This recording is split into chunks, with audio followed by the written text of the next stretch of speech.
Maintaining the Streak by me, Felicity Thow. At time of writing, I am on day 1335 of learning French on Duolingo. I am very, very good at Duolingo. Unfortunately, that doesn't mean I'm very good at speaking French.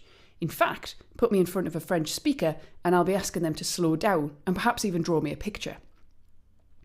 If you've not used the app yourself, let me introduce you to Duo, an exceptionally needy green owl character who will ruin your life with constant reminders to refresh your language skills daily to maintain your streak and not let your app friends down horribly. Any amount of your chosen language per day will keep Duo happy, though you will hurtle down the league tables if you don't accumulate enough points that week.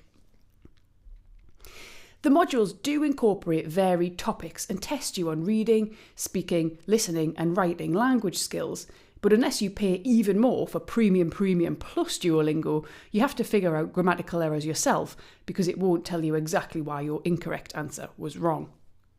Sometimes I wonder if I'm learning French or just playing daily French accented games as quickly as possible in order to win points, receive a pat on the back from a cartoon bird of prey and move on with my day, streak intact. This month, Duolingo introduced pranks, the absolute cherry on top of features that are non-conducive to learning. By pranking another user, you can have your avatar's head pop up on their screen for a few moments, blocking their access to the lesson and slowing their progress, seemingly so that you can nip up the league table at their expense in the meantime. I was about to say that there's a reason no one has thought to barge into an in-service training session, flap around for a bit, then wonder why no one picked anything up, but then I remembered that some of us have actually worked for NHS departments. I digress. The reason Duolingo comes to mind this month is because it mirrors something we can do remarkably well in MSK practice: staying active, maintaining our streak, without always building towards progress. This month's MAG articles show us just how much work is being done to improve practice. Derek Griffin's Unfogging Fibromyalgia tackles a condition that remains widely misunderstood, getting to the bottom of the science behind it. Similarly, Julia Gover's The Backstory asks us to look not at what we know about chronic low back pain, but at how we explain it and whether our narratives genuinely empower patients. Elsewhere, complexity itself comes under scrutiny.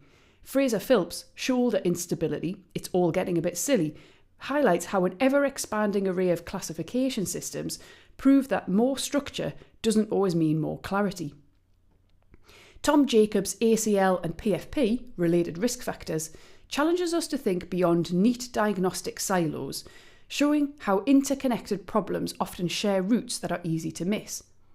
And then there's Mark Reed's The Private Practice Barometer, which shows us the data as to how we are actually working and the impact that is having on private clinicians, because learning doesn't just happen in journals. Taken together, these articles represent what we have been doing well: questioning assumptions, revisiting explanations, and trying to make sense of increasing complexity. But they also quietly expose where we could do better by prioritising understanding over accumulation